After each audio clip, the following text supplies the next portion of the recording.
السلام عليكم ورحمة الله وبركاته. الحمد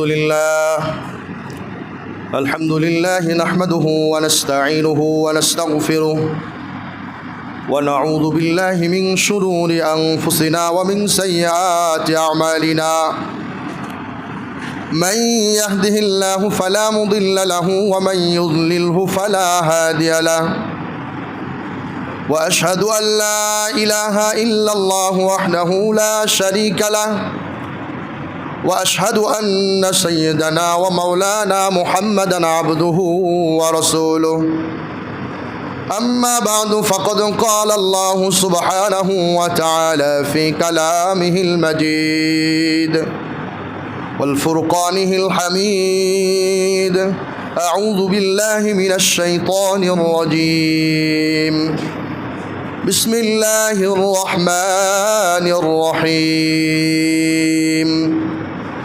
قل إن صلاتي ونسكي ومحياي ومماتي لله رب العالمين. وقال الله سبحانه وتعالى لن ينال الله لحومها ولا دماؤها ولكن يناله التقوى منكم. صدق الله العظيم وصدق رسوله النبي الكريم ونحن على ذلك من الشاهدين والشاكرين والحمد لله رب العالمين. মুআজ্জাজ মুহতারাম সম্মানিত দিনদার মুমিন মুসলমান ভাইরা আমার, আমরা প্রশংসা করছি সে আল্লাহ সুবহানাহু ওয়া তাআলার, যে মহান আল্লাহ সুবহানাহু ওয়া তাআলা আমাদের অসংখ্য অগণিত ব্যতিব্যস্ততার মধ্যেও তার ইবাদত করার উপযুক্ত সময় সুযোগ আমাদেরকে করে দিয়েছেন।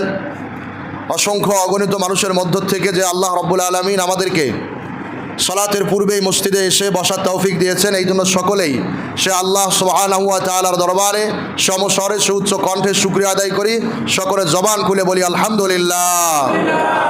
দরুদ পড়ছি সে মহামানবের শানে, যার উপর একবার দরুদ পড়লে 10টা রহমত নাজিল হয়, দুনিয়ায় 10টা মর্যাদা বৃদ্ধি করে দেন আল্লাহ পাকের সেই প্রিয় হাবিব মুহাম্মদুর রাসূলুল্লাহ। সকলে বলি সাল্লাল্লাহু আলাইহি ওয়াসাল্লাম। মুআজ্জাজ হাজিরিন, আমরা একটি গুরুত্বপূর্ণ ইবাদত সামনে রেখে কিছু আলোচনার ধারাবাহিকতা অবলম্বন করে আমরা কিছু বিষয় সম্পর্কে আলোচনা করে আসছিলাম।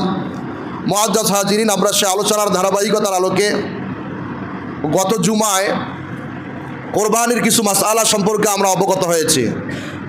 এছাড়াও কিছু বিষয় আমাদের জানার দরকার রয়েছে এই কোরবানির ব্যাপারে। সে বিষয়গুলো সম্পর্কে আল্লাহ তাআলা যতটুকু সুযোগ দিবেন ততটুকু আলোচনা আপনাদের সামনে উপস্থাপন করার চেষ্টা করবে ইনশাআল্লাহ। মুহতারাম হাজিরিন, আমি আল্লাহ তাআলার কোরআনুল কারীম থেকে সূরা আনআমের 162 নম্বর আয়াত এবং গুরুত্বপূর্ণ আল্লাহ তাআলার নাজিলকৃত কিতাবুল্লাহ আল্লাহর কোরআন সূরা হজের 22 নম্বর আয়াত আমি আপনাদেরকে তেলাওয়াত করে শুনিয়েছি। এই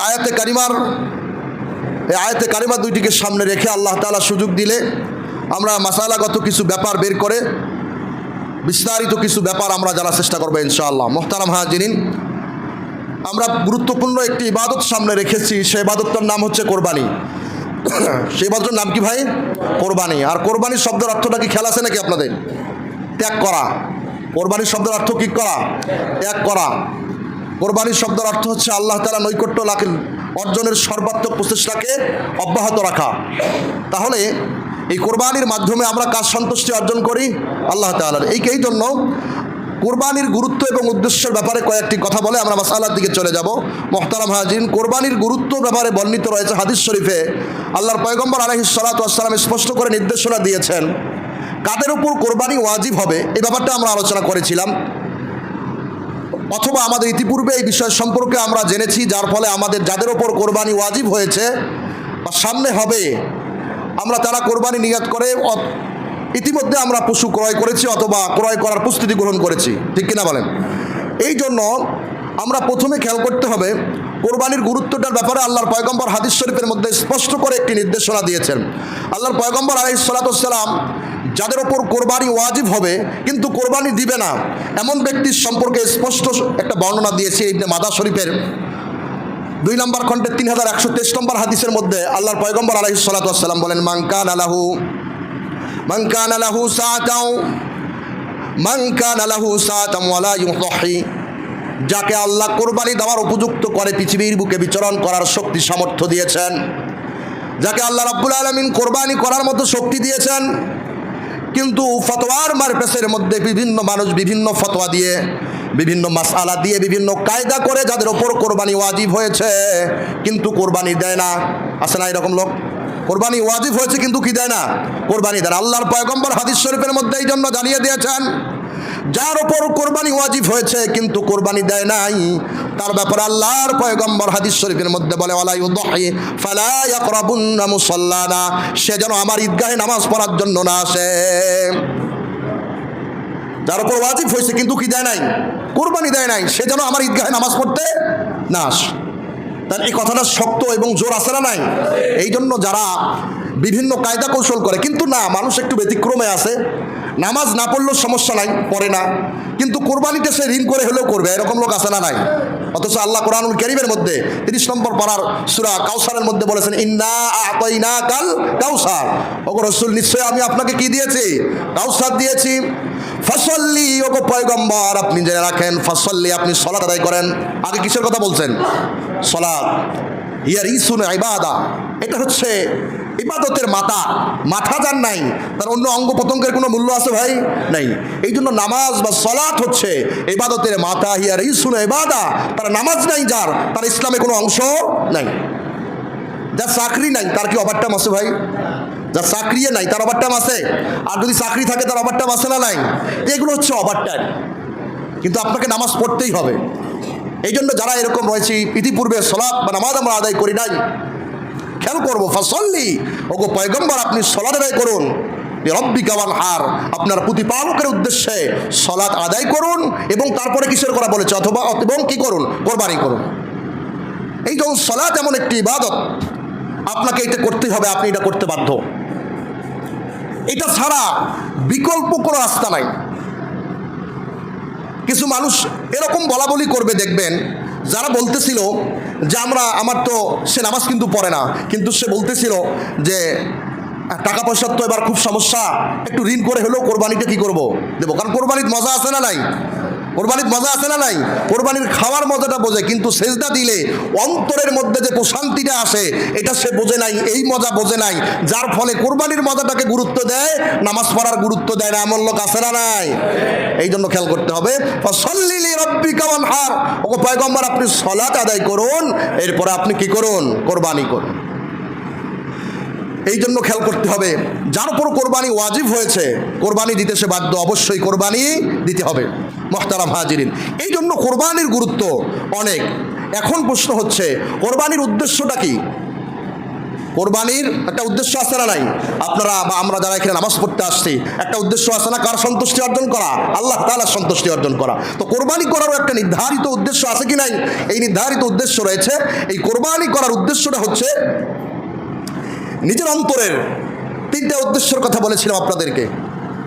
এর মধ্যে মেন পয়েন্ট যেটা, সেটা হচ্ছে নিজের অন্তরের সমস্ত পশুত্বকে কি করে দেওয়া? কোরবানি করা। নিজের অন্তরের সমস্ত পশুত্বগুলোকে, হিংসাগুলোকে, বিদ্বেষগুলোকে, অহংকারকে, জবানের গীবতকে অন্তর থেকে কি করে দেওয়া? বের করে দেওয়া। কোরবানি করে দেওয়ার নামই হচ্ছে প্রকৃত কোরবানি। এখন আপনি খেয়াল করে দেখবেন, গত দুর্গাপূজা গেছে কি যায় নাই ভাই? দুর্গাপূজার নাম শোনেন নাই? তখন কিন্তু দেখবেন মিডিয়ার মধ্যে বিভিন্ন জায়গায়, এবং আমাদের যারা হিন্দু বন্ধু ভাইয়েরা আছে তারাও বলে ধর্ম যার যার উৎসব, সবাই কর না কেন, ধর্ম যার যার উৎসব সবার। এটা বলছে কি বলে নাই? আপনি তাকে এখন উল্টা ফতোয়া দেন। ও কেন বলছে? মানে দুর্গাপূজা আসো, সবাই মিলে একটি দুর্গাপূজা আমোদ ফুর্তি করি, আনন্দ করি, আমার দেবতার নামে প্রসাদ যেটা আমরা দেই সেখান থেকে তোমরাও খাও, আমরাও খাই, তোমরা আমার বাড়িতে আসো। দেবতার নামে উৎসর্গ করা জিনিস মুসলমানদের জন্য খাওয়া জায়েজ না হারাম?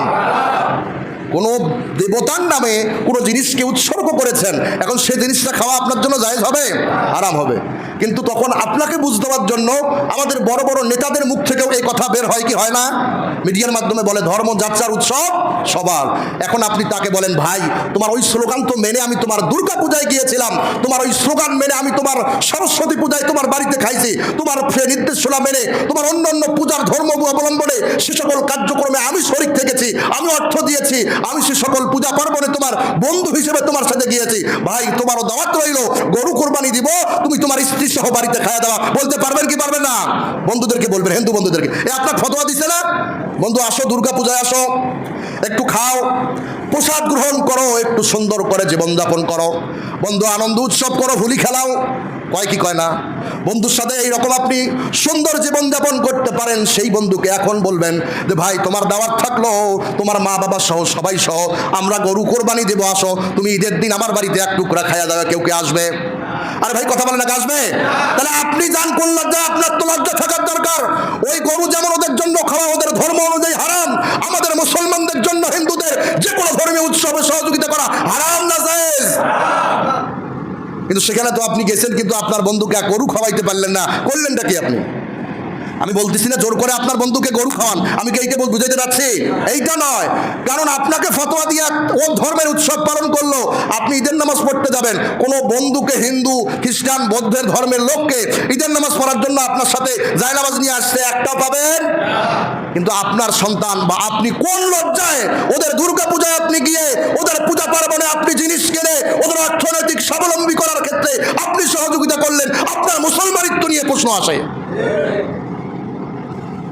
খাস দিলে তওবা করব, ওদের কোনো ধর্মীয় উৎসবে সহযোগিতা করা, প্রসাদ গ্রহণ করা, ওদের ধোঁকামূলক কোনো কর্মকাণ্ডে শরীক হওয়া মুসলমানদের জন্য সর্বসম্মতিক্রমে হারাম। কিন্তু আপনি তখন আপনাকে নিয়ে যায়, কিন্তু এখন আপনি আনতে পারতেছেন না। এই জন্য কোরবানির উদ্দেশ্য হচ্ছে জীবনের সমস্ত কিছু বিলীন করে দিয়ে আল্লাহ পাক রব্বুল আলামিনের সন্তুষ্টি অর্জন করার মাধ্যমে তার নিকটে গিয়ে দুনিয়ায় যেমন মানুষগুলো জান্নাত থেকে দুনিয়ার মধ্যে আসছে, পুনরায় আবার কোথায় জান্নাতের মধ্যে ফিরে যাওয়া। এই জন্য খেয়াল করতে হবে, কোরবানি হবে কার জন্য? আল্লাহর জন্য কোরবানি হবে। আল্লাহ কোরআনুল কারীমের মধ্যে স্পষ্ট করে জানিয়ে দিয়েছেন, সূরা আনামের 162 নম্বর আয়াতের মধ্যে আল্লাহ পাক রব্বুল আলামিন বলেন, কুল ইন্না সলাতি, আমার নামাজ। আল্লাহ স্পষ্ট করে জানিয়ে দিয়েছেন, কুল ইন্না সলাতি, ওগো পয়গম্বর আপনি বলেন আপনার নামাজ, ওয়া নুসুকি আমার কোরবানি, ওয়া মাহইয়ায়া আমার জীবন, ওয়া মামাতি লিল্লাহি রাব্বিল আলামিন আমার জীবন এবং মরণ সবকিছু কার জন্য? এই জন্য কোরবানি হয় কার জন্য? এখান থেকে একটা মাসআলা, সেটা হচ্ছে কোরবানি করার সময় আমরা কি করি? বড় একটা নামের লিস্ট দেই কিনা হুজুরকে, অমুকের বাপ অমুক, অমুকের দাদা অমুক, অমুকের দাদা তার দাদা তার দাদা, এই থেকে বিশাল একটা লিস্ট হুজুরকে দেই। আসলে এই লিস্টটা দেওয়া জরুরি নয়, কারণ আপনার সাথে সম্পর্ক কার? আল্লাহর। সুতরাং এই কোরবানির নাম হুজুর বলবে, আসলে কোরবানি কি কারো নামে হয় না আল্লাহর নামে হয়? হ্যাঁ, কোনো বান্দার নামে কোরবানি হলে ওই কোরবানির গোশত খাওয়া হারাম। কোনো বান্দার নামে যদি কোরবানি দেয়, গোশত খাওয়া জায়েজ না না জায়েজ? না, গোশত খাওয়া যাবে না বান্দার নামে। তাহলে কোরবানি হয় কার নামে? এই পরিভাষাটাকে বিদায় করতে হবে যে অমুকের নামে কোরবানি হয়েছে, এটা সম্পূর্ণরূপে নিষেধ। এই জন্য কোরবানি যে আমি করি এটা কার জন্য করব? আল্লাহর জন্য। আর একটা বিষয়, এখানে কোরবানির গোশত কি আল্লাহ নিয়ে যায়? আরে ভাই, খান তো আপনি খান, আপনার পরিবার খায়, আপনার প্রতিবেশী খায়, আপনার আত্মীয় স্বজন খায়, এরাই তো খাচ্ছে। কোরবানির গোশত আল্লাহ নেয় না, রক্তও নেয় না, কোনো কিছু নেয়। এই জন্য আল্লাহ কোরবানির ব্যাপারে স্পষ্ট করে জানিয়ে দিয়েছেন কোরআনুল কারীমের মধ্যে সূরা হজের 22 নম্বর আয়াতের মধ্যে আল্লাহ তাআলা বলেন, লা ইয়ানালাল্লাহু লুহুমুহা, আল্লাহ কোরবানির গোশত তোমাদের কাছ থেকে নিয়ে যাবেন না, ওয়ালা দিমাউহা, রক্তও নিয়ে যাবেন না, ওয়ালাকিন ইয়ানালুহুত তাকওয়া মিনকুম, তোমাদের অন্তরটা কি বলে, তোমরা কার জন্য কোরবানি দিবে, কেমন ভয় তোমার অন্তরের মধ্যে আল্লাহর রয়েছে, আল্লাহ এই বিষয়টাই শুধু দেখবেন। আল্লাহ দেখবে তুমি কার জন্য কোরবানি করতেছো, তোমার পকেট থেকে টাকা যাচ্ছে কি যায় না। এই জন্য বলেছিলাম, ভাগে যারা কোরবানি করতেছেন 7 জনের মধ্যে যদি একজনও হয় যে চিন্তা করতেছে কোরবানি খালি গোশতের হিসাব করতেছে, কত কেজি হবে, কত কেজি ভাগে পাবো, আর কত কেজি আমি নিজে খাবো, কত কেজি আবার আত্মীয় স্বজনকে দেবো, এইরকম পেশাওয়ালা লোক আমাদের সমাজে ভাগ দেওয়াইয়া আছে না নাই? আছে। এই জন্য একটা লোকও যদি থাকে, বাকি 6 জনের কোরবানি আছে নেই, শেষ। এই জন্য খুব গুরুত্বের সাথে খেয়াল করে এই কোরবানিগুলোকে করতে হবে, কারণ কোরবানির কোনো কিছুই আল্লাহ তাআলা নেবেন না, এবং সব কিছু আমরা আহ্বান করবো, শুধু অন্তরটা আল্লাহ ফ্রেশ অন্তর একটা চায়, যে অন্তরের মধ্যে ফ্রেশ সুন্দর কথা থাকবে আর সুন্দর চিন্তা থাকবে, এমন হৃদয়টা আল্লাহ তাআলা চান।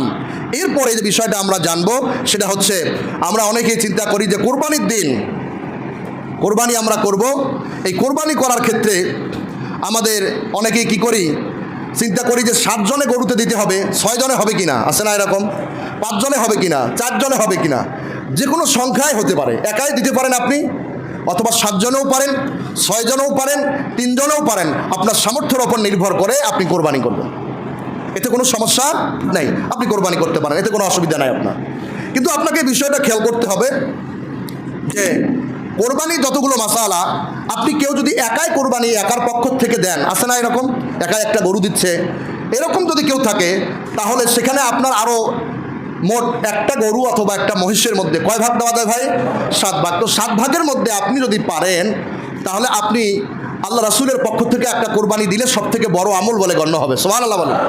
তার মানে আপনি আল্লাহ রাসূলের পক্ষ থেকে একটা কোরবানি করতে পারেন, এটা দাঁড়ে দাঁড়ে ভাগ্যে হবে না। যদি কারো সুযোগ থাকে একটা বকরি কিনে আল্লাহ রাসূলের পক্ষ করে দিয়ে, আল্লাহ রাসূল সাল্লাল্লাহু আলাইহি সাল্লাম স্পষ্ট করে এটা জানিয়ে দিয়েছেন, স্পষ্ট করে এটা বর্ণনা করে দিয়েছেন যে আমরা যখন আল্লাহ রাসূল সাল্লাল্লাহু আলাইহি সাল্লাম আলী রাদিয়াল্লাহু তাআলা আনহুকে স্পষ্ট করে আলী রাদিয়াল্লাহু তাআলা আনহুকে জানিয়ে দিয়েছেন, ওগো আলী, তুমি পারলে আমার পক্ষ থেকে একটা কোরবানি করে দিও। সুবহানাল্লাহ বলেন।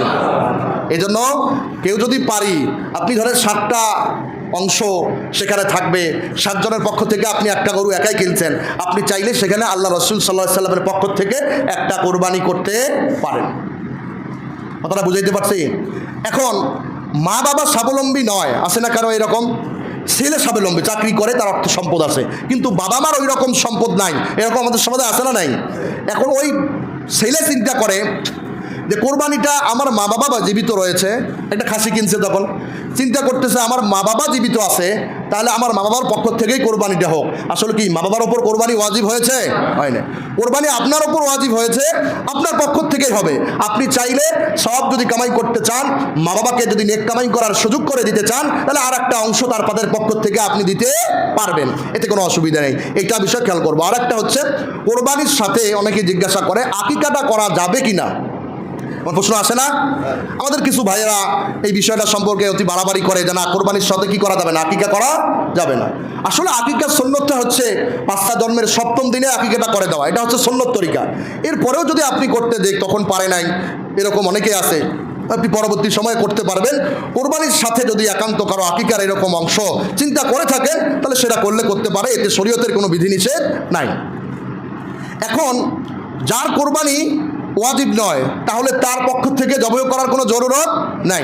আপনি মা বাবা হোক, ভাই হোক, অন্য কারো হোক, তাদের পক্ষ থেকে যদি আপনি করতে চান, তাহলে অতিরিক্ত আপনি একটা জবাই করে তাদেরকে দেন। আপনি একটা গরু নিছেন, আপনি কয়টা অংশ থেকে দিতে পারবেন? 7টা। তখন আপনি আপনার মায়ের পক্ষ থেকে একটা, আপনার ওয়াজিব ছিল কয়টা? একটা অংশ, বাকি 6টা অংশ আপনি দিতে পারেন। অনেকের মা বাবা দুনিয়ার বুকে নাই, এমন আসলে নাই, মা বাবা নাই, চলে গেছেন, আপনি চিন্তা করতেছেন যে আমার মা বাবার কবরের সওয়াব রেসানির জন্য তাদের পক্ষ থেকেও আমি কোরবানি করতে চাই। আপনি এটা করতে পারবেন, কিন্তু আপনার ওয়াজিবটা আদায় করার পরে অতিরিক্ত আপনার সামর্থ্য থাকলে আপনি আপনার পক্ষ থেকে আপনার মৃত মা অথবা মৃত বাবা অথবা অমৃত অন্য কেউ, তাদের পক্ষ থেকে আপনি একটা কোরবানির অংশ অথবা একটা কোরবানি করতে পারেন। এটাই হচ্ছে প্রকৃত মাসালা। এখন অনেকেই গরুর হাটে গরু কিনতে গেছি, গরু কিনতে গিয়ে এলাকার গরুর একটা সন্ধান পাইছি, আছে না এরকম? পাশে প্রতিবেশীর গরু নিয়ে গেছে, আমিও গরু কেনার জন্য হাটে গেছি। এখন গরু দাম দর করার পরে প্রতিবেশীকে বললেন, এখানে তো বেচা কেনা করলে হাটের মধ্যে এটা টাকা নেয়, কি জানি কয়, খাজনা নেয়, এটা খাজনাটা ফাও টাকা নষ্ট করি কেন, তুমি বাড়িতে নিয়ে যাও, ওই দিকেই এখন হবে, তাই না? এটা করা শরীয়তে নিষিদ্ধ। কারণ আপনি গরুটা হাটে উঠাইছেন, হাটের যে ইজারাদার সেটা অর্থ ইনভেস্ট করে সেখানে ব্যবসায়িক প্রসেস তৈরি করেছে কিনা, সুতরাং আপনি কর ফাঁকি দিলেন। আপনি এই কয়টা টাকার জন্য আপনার এত বড় আল্লাহ সন্তুষ্টির উদ্দেশ্যে একটা জীবন্ত জিনিসকে কোরবানি করবেন, আর 2, 4, 500 বা 1000 টাকার কারণে আপনি এই কোরবানিটা নষ্ট করবেন, এটা করা ঠিক হবে না। আপনাকে ওখানে টাকা দিতেই হবে। এমন যদি কেউ করে থাকে, ট্রেনের ব্যাপারে অনেকে এমন কিছু করছে যে আগে মারি খাইছে ট্রেনের টাকা, পরে যখন বুঝ হয়েছে তখন টাকা ফেরত দিছে, আছে না এরকম? আপনাদের কেউ থাকলে টাকাটুকু ফেরত দিয়ে নেয় এরকম। এরপরে অনেকেই পশু ক্রয় করেছেন, চিন্তা করতেছেন যে ওই কোরবানির 3 দিন ওই মুরগি বা অন্য কিছু জবাই করা যায় না, এরকম আছে না? আগের মানুষ কিছু বলছে, হ্যাঁ বাবা মুরগি কোরবানি দেওয়া যাবে না। আবার অনেকেই কোরবানি নিয়ে টিটকারি করে, ওর ওপর ওয়াজিব হয় নাই, তো তুমি কোরবানি দিবা না, কিন্তু সে কি করে কয় তোমাদের তো টাকা পয়সা আছে, তোমরা গরু বা ছাগল দিচ্ছ, আমার তো টাকা নাই, আমি একটা মুরগি কোরবানি দেবো। নাউজুবিল্লাহ, নাউজুবিল্লাহ বলেন। এটা বলা ঠিক হবে না, এটা ইসলামের একটা বিষয়ের সাথে তুচ্ছতাচ্ছিল্য করা, এটা সম্পূর্ণ আপনি শরীয়ত বিরোধী কাজ করলেন, কারণ আপনি নিজে আমল করতে পারেন নাই, আবার ইসলামের একটা গুরুত্বপূর্ণ বিষয়কে নিয়ে আপনি অবজ্ঞা করবেন, তুচ্ছতাচ্ছিল্য করবেন, এটা কখনো হতে পারে না। এই জন্য খুব করে এই বিষয়গুলোর থেকে যতটুকু পারি আমরা বিরত থাকবো ইনশাআল্লাহ। মুহতারাম হাজিরিন, এরপরে আমরা যে বিষয়টি জানবো, কোরবানি করার সময়, কোরবানি যখন আমরা করব, কোরবানি করার সময় যারা কোরবানির ভাগ দাতা সকলে উপস্থিত থাকা উত্তম, না থাকলেও সমস্যা নাই, কিন্তু উপস্থিত থাকা কি উত্তম, সামনে থাকা, পারলে নিজেই কোরবানি করা, আর যদি না পারেন তাহলে যার মাধ্যমে কোরবানি করায় নেবেন তার মাধ্যমে তো নেবেন, তাকে উপযুক্ত অর্থ প্রদান করা। যার মাধ্যমে আপনি কোরবানি করায় নেবেন তাকে কি করা, আপনি এতগুলো টাকা দিয়ে পশু ক্রয় করতে পারেন, কিন্তু আপনি হুজুরকে বা ইমাম সাহেবকে বা মুয়াজ্জিনকে পরে টাকা বেশি করে দিতে পারেন না, এমনটা তো না হয়, বরং আপনার ছোট্ট মনের এই চিন্তা। আজকে আমাদের মসজিদগুলো বা আমাদের ওলামায়ে কেরাম যারা রয়েছে, কিছু ব্যতীত অধিকাংশ কোরবানির বয়ান করে কিন্তু নিজেই কোরবানি করতে পারে না, এরকম আছে না নাই? নিজে কোরবানি করার সামর্থ্য নাই।